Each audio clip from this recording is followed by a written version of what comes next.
दोस्तों, क्या आपका भी फ्लैट ड्रीम होम से डेथ ट्रैप बन सकता है? क्या बिल्डर की गलती की कीमत अब खरीदार नहीं कंपनी चुकाएगी? और अगर आपका घर असुरक्षित निकला तो क्या आपको भी मिल सकते हैं 4 करोड़ रुपए? दोस्तों, गुरुग्राम से आई इस खबर ने पूरे रियल एस्टेट सेक्टर को हिला दिया। गुरुग्राम के सेक्टर 109 में मौजूद चिंटल्स पैराडीसो से आई एक बड़ी खबर ने देश भर के फ्लैट खरीदारों को झकझोर दिया। जहां Haryana real estate regulatory authority यानी हरेरा ने एक ऐतिहासिक फैसला सुनाते हुए builder company Chintels India limited को आदेश दिया है कि वो एक फ्लैट मालिक को 4 करोड़ रुपए से अधिक की राशि लौटाए। और ये सिर्फ एक केस नहीं बल्कि रियल एस्टेट सेक्टर के लिए एक चेतावनी है कि अब लापरवाही की कीमत बहुत भारी पड़ सकती है। इसलिए दोस्तों, इस वीडियो को अंत तक देखिए, क्योंकि ऐसे बहुत सारे लोग हैं जो अभी भी बिल्डर्स की मनमानी के चंगुल में फंसे हुए हैं, फिर चाहे असुरक्षित फ्लैट हो या फिर उनके साथ हुई धोखाधड़ी। आपको बताएंगे ये पूरा मामला क्या है, क्योंकि ये मामला उन तमाम लोगों के लिए एक राहत की खबर हो सकती है जो बिल्डर की मनमानी के चक्कर में फंसे हुए। तो चलिए शुरू करते हैं। दरअसल दोस्तों, इस मामले की शुरुआत 10 फरवरी 2022 को हुई। उस भयावह घटना से हुई जब इस सोसाइटी के डी टावर में अचानक 6 मंजिलों के ड्राइंग रूम नीचे गिर गए। ये कोई मामूली हादसा नहीं बल्कि एक ऐसा स्ट्रक्चरल फेलियर था जिसने पूरे सिस्टम की पोल खोल दी। इसके बाद प्रशासन हरकत में आया और सभी टावरों के स्ट्रक्चरल जांच करवाई गई, जिसमें प्रतिष्ठित संस्था Indian institute of technology Delhi को जिम्मेदारी दी गई। जांच में जो सामने आया वो भी और डरावना था, क्योंकि डी, ई, एफ, जी, एच और जे टावर के बाद जब ए, बी और सी टावर की भी जांच की गई तो सभी को रहने के लिए असुरक्षित घोषित कर दिया गया। यानी पूरी सोसाइटी एक तरह से लिविंग बम बन चुकी थी। इसी सोसाइटी के सी टावर में रहने वाली दिल्ली की सिविल लाइंस की निवासी अरुणा गर्ग ने हरेरा में याचिका दायर की, जिसमें उन्होंने बताया कि उन्होंने 3150 स्क्वायर फीट का फ्लैट खरीदा था, जिसका कब्जा उन्हें 16 अक्टूबर 2019 को मिला और 27 नवंबर 2019 को रजिस्ट्री हुई। इस फ्लैट के लिए उन्होंने लगभग 1,80,000 रुपए खर्च किए थे, लेकिन जब पूरी बिल्डिंग को असुरक्षित घोषित कर दिया गया तो उनका सपना एक डरावनी हकीकत में बदल गया।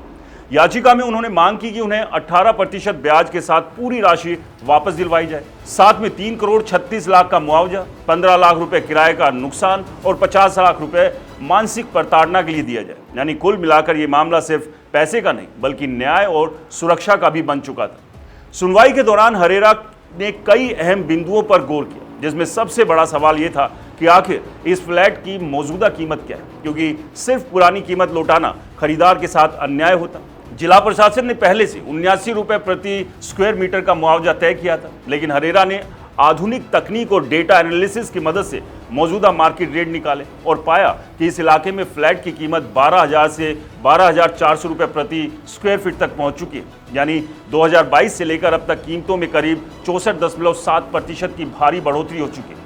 इस आधार पर हरेरा ने फैसला सुनाया कि खरीदारों को सिर्फ उसकी पुरानी लागत नहीं बल्कि मौजूदा ब्याज मूल्य के हिसाब से मुआवजा मिलना चाहिए, और इसी कैलकुलेशन के आधार पर यह रकम 4 करोड़ रुपए से अधिक बैठती है। यह फैसला इसलिए भी ऐतिहासिक है क्योंकि इससे पहले अक्सर बिल्डर्स सिर्फ मूल रकम या मामूली ब्याज देकर बच निकलते थे, लेकिन इस केस में साफ संदेश दिया गया कि अगर आपकी लापरवाही से लोगों की जान खतरे में पड़ती है तो आपको पूरी जिम्मेदारी उठानी होगी। यह फैसला देश के लाखों होम बायर्स के लिए एक उम्मीद की किरण है जो बिल्डर की धोखाधड़ी, घटिया कंस्ट्रक्शन और सिस्टम की धीमी प्रक्रिया के कारण परेशान रहते हैं। खास बात यह है कि इस फैसले में हरेरा ने स्पष्ट किया कि खरीदार को उस समय के हिसाब से नहीं बल्कि वर्तमान बाजार के हिसाब से न्याय मिलेगा, क्योंकि अगर आज वही फ्लैट खरीदना हो तो उसे दोगुनी कीमत चुकानी पड़ेगी। यानी ये फैसला रियल जस्टिस का उदाहरण बन सकता है। अब सवाल ये उठता है कि क्या यह फैसला बाकी मामलों पर लागू होगा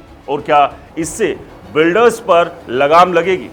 दोस्तों, एक्सपर्ट्स मानते हैं कि यह केस एक मिसाल बनेगा और आने वाले समय में ऐसे कई मामलों में खरीदारों को मजबूत आधार मिलेगा, खासकर उन प्रोजेक्ट्स में जहां स्ट्रक्चरल सेफ्टी पर सवाल उठे। यह घटना यह भी बताती है कि सिर्फ लोकेशन और लग्जरी ही नहीं बल्कि बिल्डिंग की क्वालिटी और सेफ्टी सबसे बड़ी प्राथमिकता होनी चाहिए, क्योंकि एक छोटी सी लापरवाही पूरे परिवार की जिंदगी को खतरे में डाल सकती है। इस पूरे मामले ने यह भी साबित कर दिया है कि अब रियल एस्टेट सेक्टर में जवाबदेही तय हो रही है और खरीदारों को उनके अधिकार मिल रहे हैं। अगर आपने भी किसी प्रोजेक्ट में निवेश किया है तो ये खबर आपके लिए बेहद अहम है, क्योंकि ये आपको बताती है कि आपके अधिकार क्या है और ज़रूरत पड़ने पर आप उसे कैसे न्याय पा सकते हैं। कुल मिलाकर गुरुग्राम का ये मामला सिर्फ एक खबर नहीं बल्कि एक बड़ा संकेत है कि अब ड्रीम होम बेचने वालों को नाइटमेयर की कीमत चुकानी पड़ेगी। दोस्तों, क्या आप भी इस तरह के किसी मामले से जूझ रहे हैं? तो ये मामला आपके लिए एक रास्ता खोल सकता है। इसलिए इस वीडियो को लाइक करें, ज़्यादा से ज़्यादा शेयर करें ताकि और लोग भी अवेयर हो सकें। और हाँ, हमारे चैनल को सब्सक्राइब और फॉलो करना बिल्कुल ना भूलें। नमस्कार।